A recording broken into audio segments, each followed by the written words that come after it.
আমার একমাত্র ছেলে আজ আমার কাছে একটা দুশ্চরিত্র মানুষ।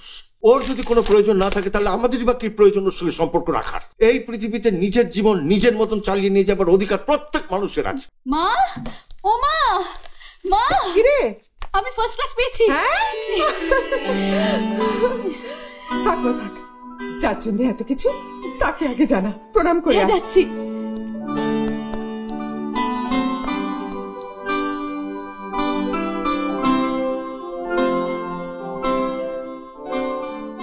স্যার, স্যার,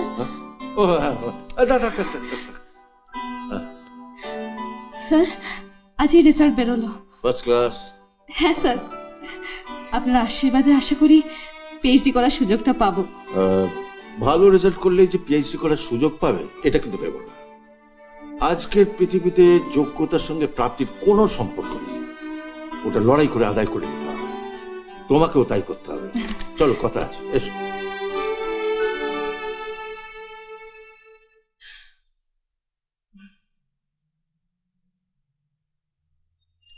অয়নের ফোন টোন পাও?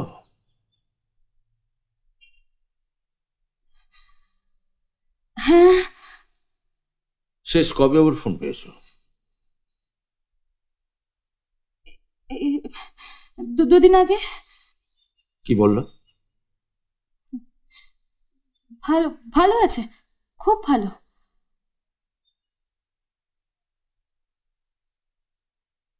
কেন আমার কাছে লুকোচ্ছ?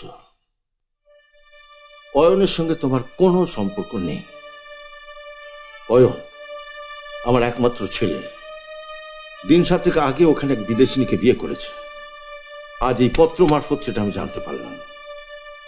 জাপানে চলে যাওয়ার পর তোমাদের সম্পর্ক ধীরে ধীরে শেষ হয়ে গেছে। সে কথা তুমি কেন আমায় বলোনি? অয়ন না, কিন্তু কেন?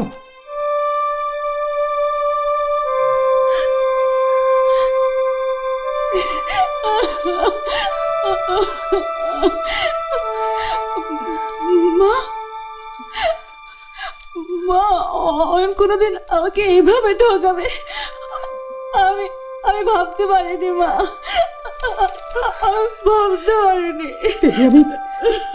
দেবী, আমি ওই জন্যই বলেছিলাম যে ও বিদেশ যাওয়ার আগে তোরা বিয়েটা সেরে নে। অবশ্য যে ঠকাবে সে বিয়ের পরেও ঠকাতে পারেন। মা, মা, অয়নের ছবিটাকে থেকে সরিয়ে দাও তো, ফেরত দিয়ে এসো ওটা। আরে উনি তো তাহলে বুঝতে পারবেন যে তোদের সম্পর্কটা ভেঙে গেছে। সে তো উনি এমনি বুঝতে পারবেন না। আমি সব বলে দেবো স্যারকে, সব বলে দেবো। বোকামি করিস না দেবী। মা, এরপরে তুমি বলছো তুমি এই বাড়িতে থাকবে না? এই বাড়িতে আর এক মুহূর্ত না, আমরা এখান থেকে চলে যাব। আর তাছাড়া স্যার একদিন না একদিন তো সবকিছু জানতে পারবেন। এই বাড়িতে আর না। দেবী, সামনে তোর পরীক্ষা। কত বইপত্র পাচ্ছিস বলতো ওনার থেকে? সকাল বিকেল ওনার মতন অধ্যাপক তোকে এসে পড়িয়ে যাচ্ছেন। মা গো, উনি নিজে না বোঝার আগে তুই নীরবে সব সহ্য কর। মা গো,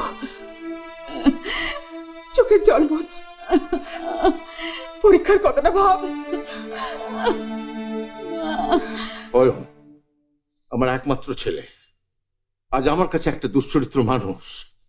ওর যদি কোনো প্রয়োজন না থাকে তাহলে আমাদেরই বা কি প্রয়োজন ওর সঙ্গে সম্পর্ক রাখার? ওর ভবিষ্যৎ নিয়ে থাকুক, আমরা আমাদের ভবিষ্যৎ নিয়ে থাকবো। এই পৃথিবীতে নিজের জীবন নিজের মতন চালিয়ে নিয়ে যাবার অধিকার প্রত্যেক মানুষের আছে। তোমার এই সুন্দর জীবন আমি নষ্ট হতে দেব না। তুমি এগিয়ে যাও, পথে কাউকে না কাউকে নিশ্চয়ই পাবে যে তোমার সম্মান করবে, তোমার সম্মান জানাবে, শ্রদ্ধা করবে, ভালোবাসবে। হ্যাঁ,